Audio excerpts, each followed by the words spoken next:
지난 29일 국회에서는 중앙선거관리위원회 국정감사가 실시됐습니다. 박영수 사무총장은 이 자리에 출석해 선관위 주요 쟁점 사항에 관한 위원들의 질의에 성실히 답했습니다. 국회에서 열린 정치개혁특별위원회 전체 회의에 박영수 사무총장이 참석해 정치관련법 개정 의견을 보고하는 등 적극적인 입법 지원 활동을 전개했습니다.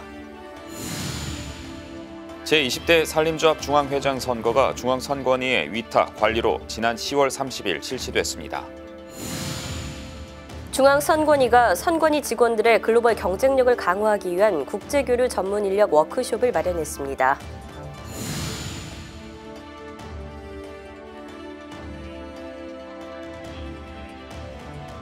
시청자 여러분 안녕하십니까? 한국선거방송 뉴스입니다. 지난 29일 국회에서는 행정안전위원회의 마지막 국정감사가 실시됐습니다. 중앙선거관리위원회 박영수 사무총장은 이 자리에 출석해 선관위 주요 쟁점 사항에 대한 위원들의 질의에 성실히 답했습니다. 국정감사 소식 리포트로 전해드립니다.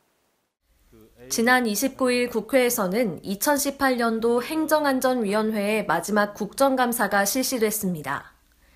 중앙선거관리위원회는 행정안전부와 인사혁신처, 경찰청, 소방청과 함께 피감기관으로 행정안전위원회 국정감사에 참석했으며 박영수 사무총장은 의원들의 주요 현안 사항 질의에 성실히 답했습니다.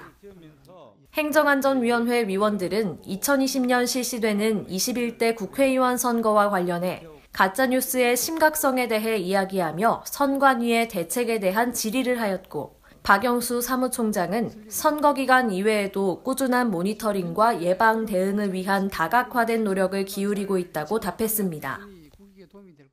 갈수록 이제 그 사회부상 선거 운동이 활성화되고 있기 때문에 가짜 뉴스라고 통칭 얘기합니다만 저희는 이제 선거법상 허위 사실이나 비방, 지역이나 성에 대한 어떤 비하 이런 표현들을 선거법에서 규제를 하고 있고 저희들이 상시 공정선거 지원단이나 선임 직원들을 해서 모니터링하고 단속해 나가도록 하겠습니다. 지난 국정감사에 이어 A웹 사태에 대한 위원들의 질의는 이번 국정감사에도 이어졌습니다. 이날 의원들은 A웹 사태의 조속한 수습과 재발 방지를 위한 선관위의 철저한 관리 감독을 다시 한번 당부했습니다. 국정감사 다음 날인 30일 국회에서는 정치개혁특별위원회 전체 회의가 개최됐습니다.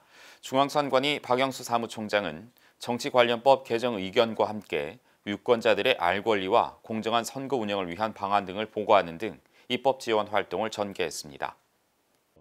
국회에서 열린 제2차 정치개혁특별위원회 전체 회의에 중앙선관위 박영수 사무총장이 참석해 권역별 비례대표제 도입과 말과 전화로 하는 선거운동 상시 채용 등 선거 정치활동 관련 규제 완화를 내용으로 하는 정치관계법 개정 의견을 보고했습니다. 우리 위원회는 2016년 8월 국회에 제출한 정치관계법 개정 의견에서 자유롭고 공정한 민주선거 실현이라는 원칙 아래 정치적, 사회적 환경 변화와 새로운 국민적 요구를 수용하고자 최선의 노력을 다하였습니다. 이번에 보고한 권역별 비례대표제 도입은 지난 2015년 2월 중앙선관위가 이미 국회에 제안했던 내용으로 지리적 여건과 생활권 등을 고려해 전국을 6개의 권역으로 나누고 권역별로 지역구와 비례대표의 비율을 2대1의 범위에서 정하는 것입니다. 이와 함께 말과 전화로 하는 선거운동의 상시 허용과 정당의 시군구당의 설치의 허용, 그리고 예비후보자들도 후원회 구성을 허용하는 등 선거 정치활동과 관련된 규제들의 완화를 제안했습니다. 또한 개정 의견 내용에는 선거에 있어 후보자 등록을 기존보다 대폭 앞당겨 선거일 전 40일부터 2일간 입후보 예정자 초청 정책토론회를 상시 허용하는 등 정치 신인들의 인지도 상승과 유권자에게 후보자에 대한 정보가 충분히 제공될 수 있도록 하는 내용들이 함께 포함되었습니다. 이 밖에도 후보자 등록 이후 사퇴를 금지하고 정책 선거가 이뤄질 수 있도록 전문성과 중립성을 갖춘 국회 예산정책처를 통한 선거 공약의 비용 추계 제도를 제안하는 등 후보자들의 책임 있는 출마를 강조하는 내용도 보고됐습니다. 박영수 사무총장은 공직선거법, 정당법, 정치자금법의 개정에 대한 제안과 함께 선거권자 연령의 18세 하향 조정 의견도 제시하는 한편 제21대 국회의원 선거구 획정위원회가 국민의 요구와 기대에 부응하는 선거구 획정안을 제시할 수 있도록 관련 법 개정에 조속한 논의를 제안했습니다.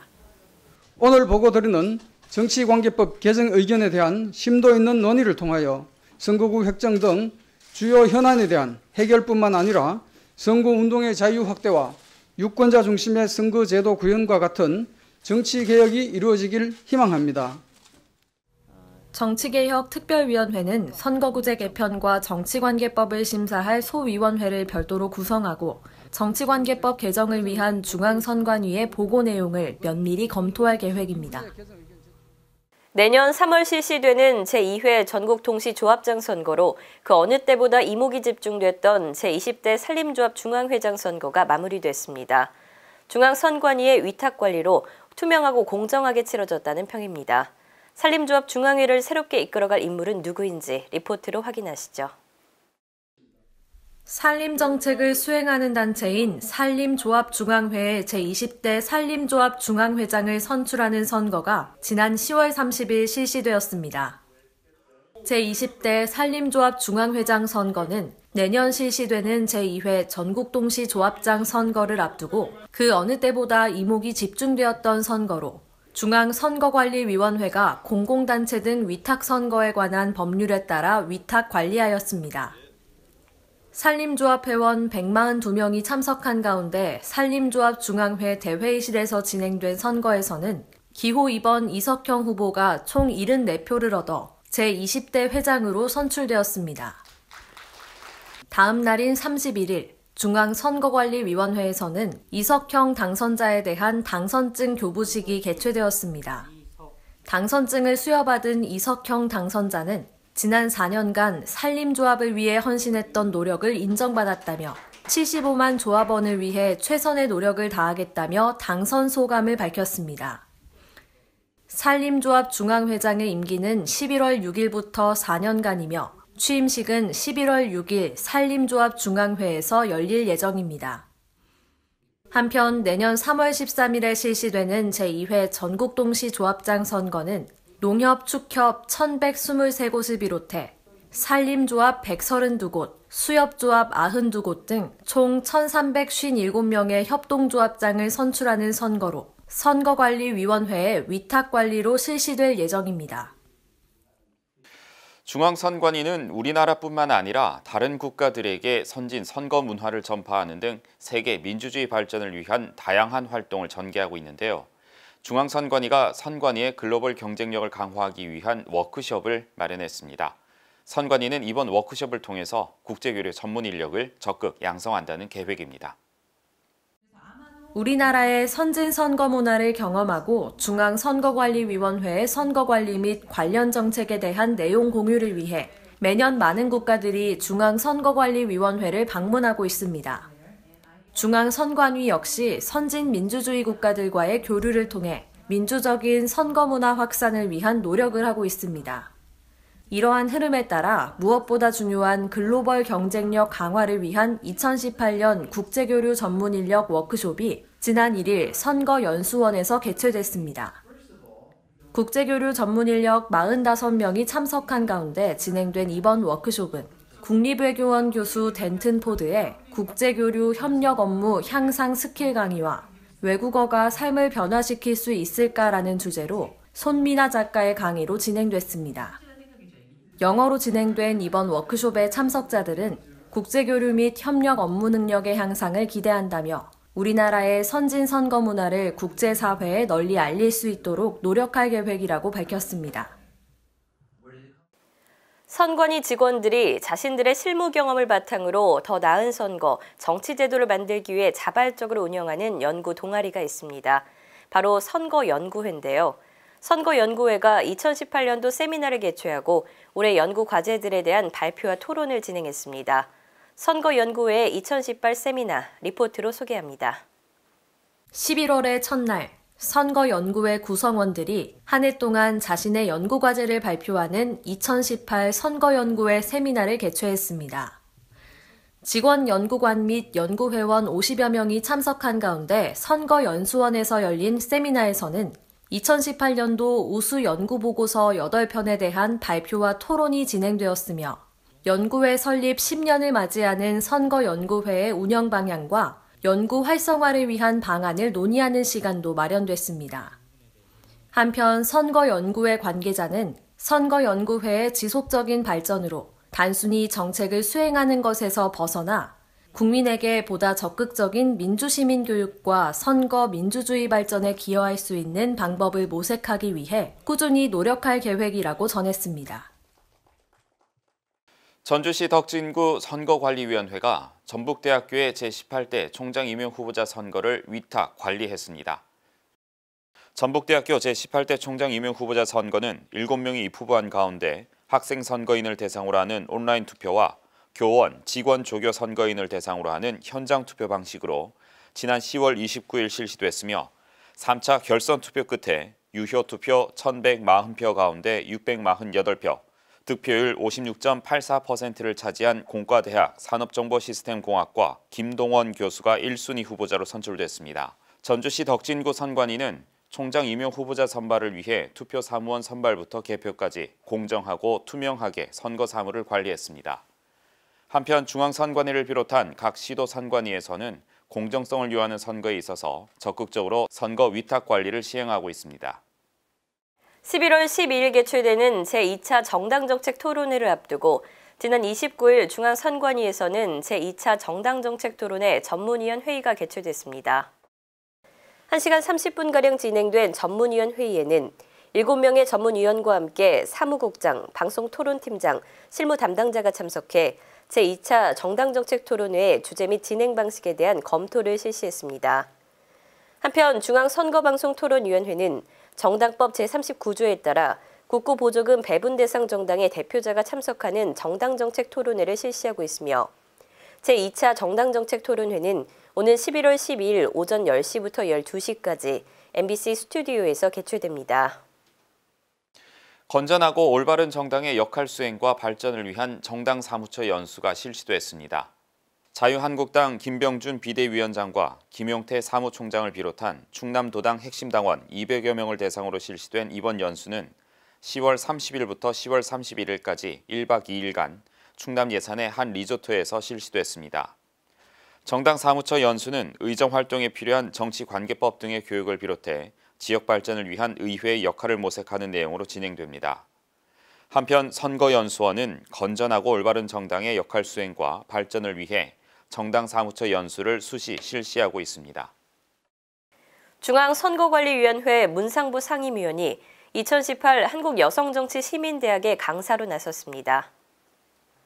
지난 24일 문상부 상임위원은 이화여자대학교 법학전문대학원에서 열린 제7주차 강의에 강사로 나서 선거와 유권자란 주제로 민주정치 사회에서의 선거의 역할과 유권자의 중요성에 대해 강의를 펼쳤습니다. 2018 한국여성정치시민대학은 선거연수원과 사단법인 한국여성유권자연맹 등 여성단체, 그리고 이화여대와 동국대학교가 마련한 교육 프로그램으로 13주간 정치인문 교육과정과 여성정치인 멘토링 등 여성정치인의 여성정치 리더 양성을 위한 교육을 실시하고 있습니다. 음악과 정치 그리고 인문학이 함께하는 인문학 콘서트가 열렸습니다. 인천광역시 선거관리위원회는 지난 26일 경인교육대학교에서 대학생과 일반 유권자 350여 명을 대상으로 제2회 가을의 민주애 인문학 콘서트를 개최했다고 밝혔습니다. 이번 인문학 콘서트는 유권자의 민주시민 의식을 함양하고 시민과 소통의 장을 마련하기 위한 행사로 일부는 시인 겸 가수 강백수 어쿠스틱 밴드의 라이브 공연으로 2부는 서울대학교 인문학연구원 김헌 교수의 그리스, 로마 신화 등 서양 고전 강의로 구성됐습니다. 인천광역시 선관위는 시민과 소통하고 공감할 수 있는 음악과 강의라는 소재로 유권자 민주시민 의식을 위한 행사를 마련하게 됐다며 앞으로도 유권자와 함께할 수 있는 다양한 행사를 마련할 계획이라고 밝혔습니다. 이어서 간추린 뉴스를 전해드립니다.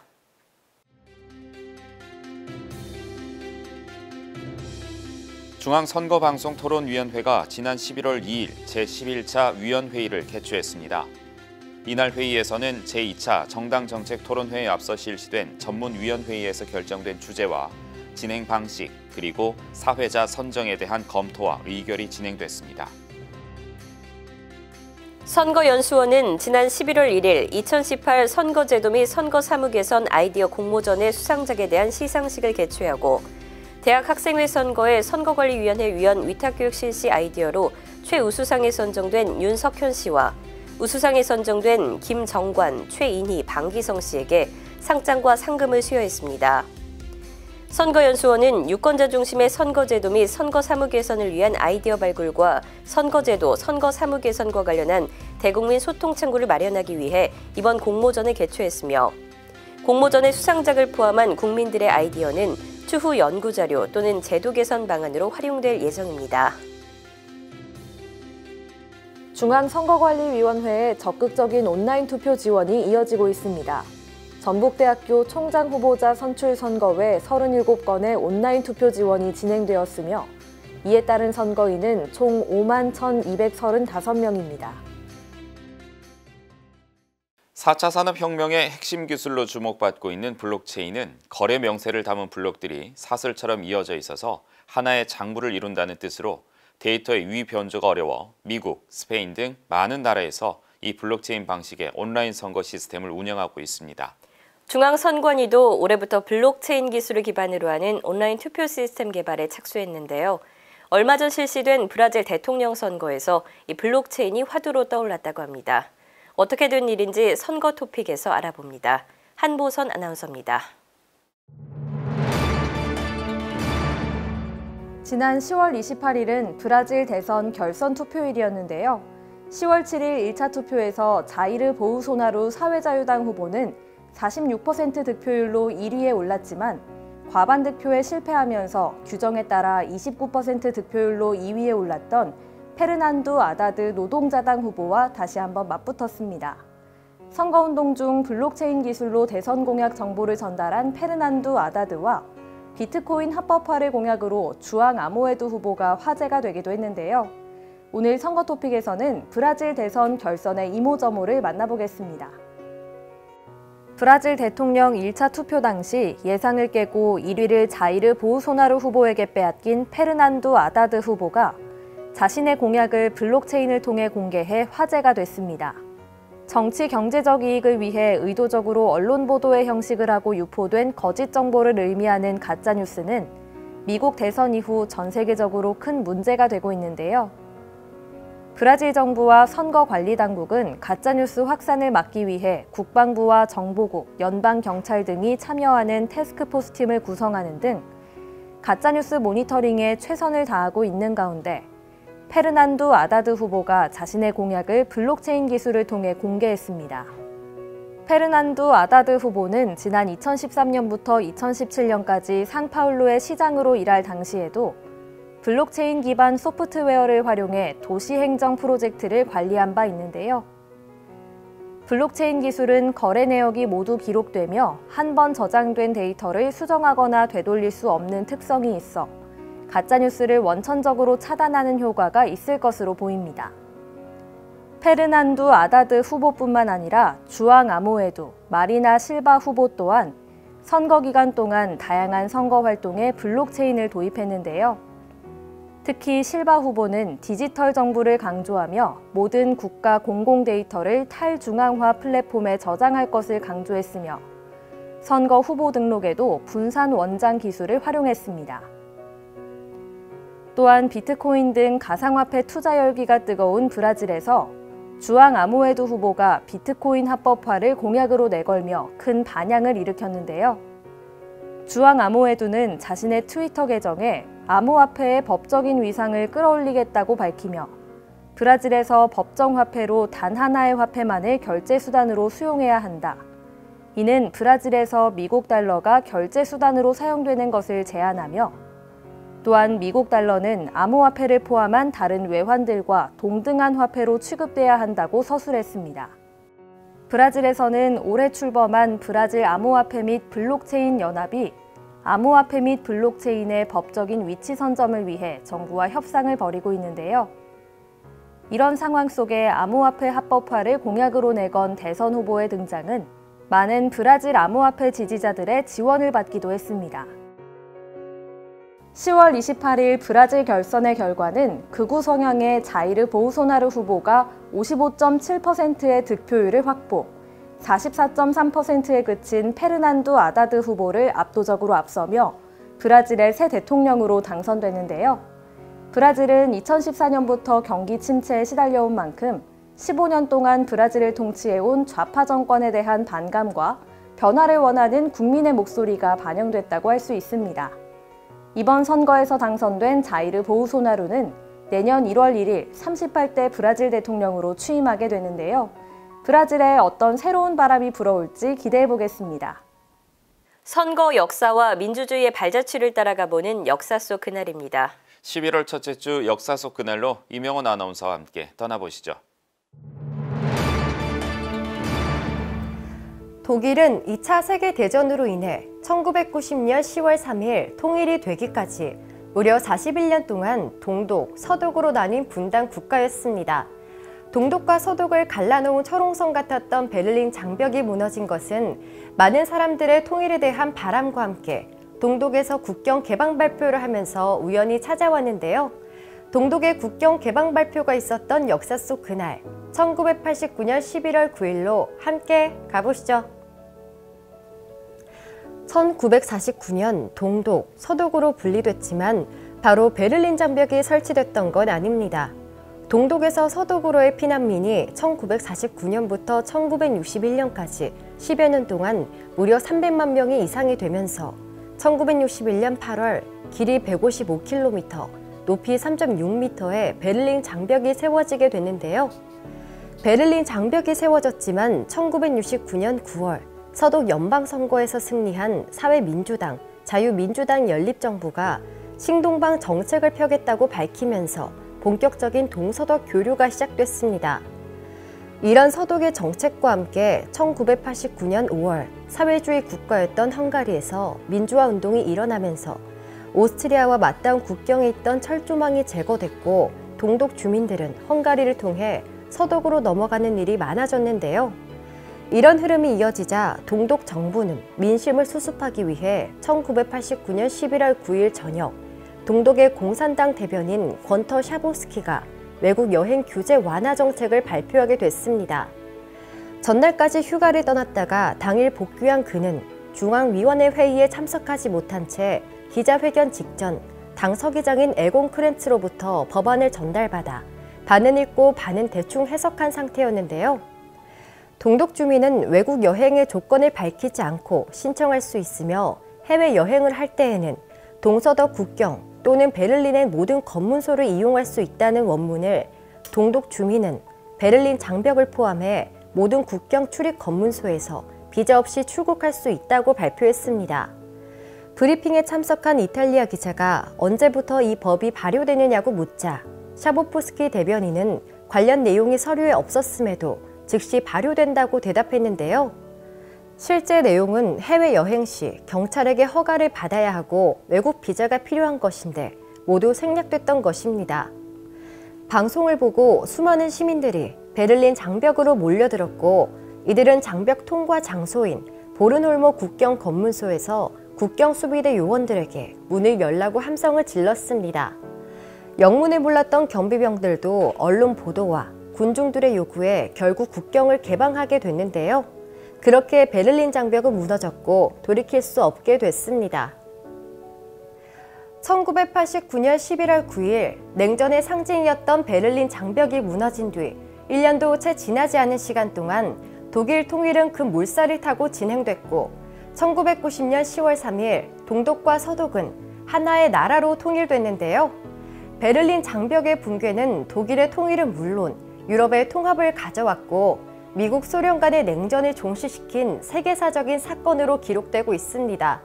비록 동독 대변인의 우연한 실수를 통해 그 물살을 타게 됐다고 하지만 통일을 위한 노력과 시민들의 간절한 바람이 있었기에 가능했던 결과가 아닐까요?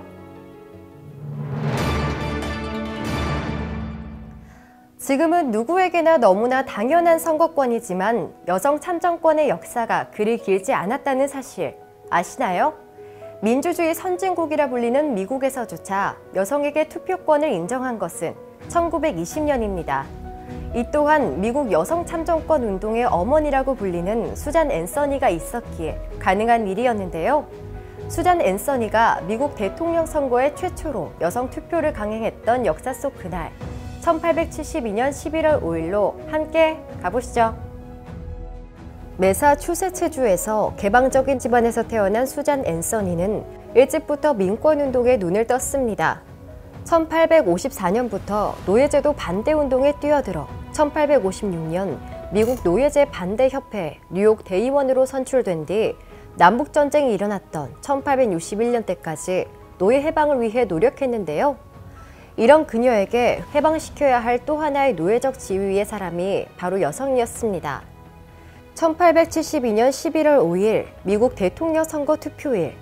이날 뉴욕주 로체스터시의 투표소에 수잔 앤서니가 다른 여성들과 함께 나타났습니다. 밧줄로 스스로 몸을 묶은 채였습니다. 투표를 하겠다고 주장하는 그녀에게 남자 선거관리위원들은 지금 불법을 저지르고 있다며 당신들에겐 투표권이 없다고 말했는데요. 이때 그녀는 미국에서 태어났거나 시민이 된 모든 사람은 미합 중국의 시민이고 이들의 시민권과 자유는 제한되어서는 안 된다. 인종, 피부색, 노예 전력을 이유로 투표권이 방해받는 것을 금지한다는 미국 헌법을 말하며 유권자 등록을 요구했고 격렬한 논쟁 끝에 투표를 치르게 됐습니다. 투표에 성공한 뒤 동지이자 친구인 엘리자베스 캐디 스턴튼에게 편지를 보냈습니다. 마침내 해냈다는 메시지였는데요. 하지만 여성이라는 신분으로 불법 투표를 강행한 수잔 앤서니의 모습에 격분한 한 남성의 고발로 그녀는 불법 투표 혐의로 기소됐고 재판에 회부됐는데요. 재판에서는 단지 여성이라는 이유로 증언이 거부됐고 헨리 셀던이 무료 변론에 나섰지만 벌금 $100를 선고받았습니다. 그녀는 벌금 납부를 거부하고 여성 투표권 쟁취운동의 횃불을 더욱 높이 치켜들었는데요.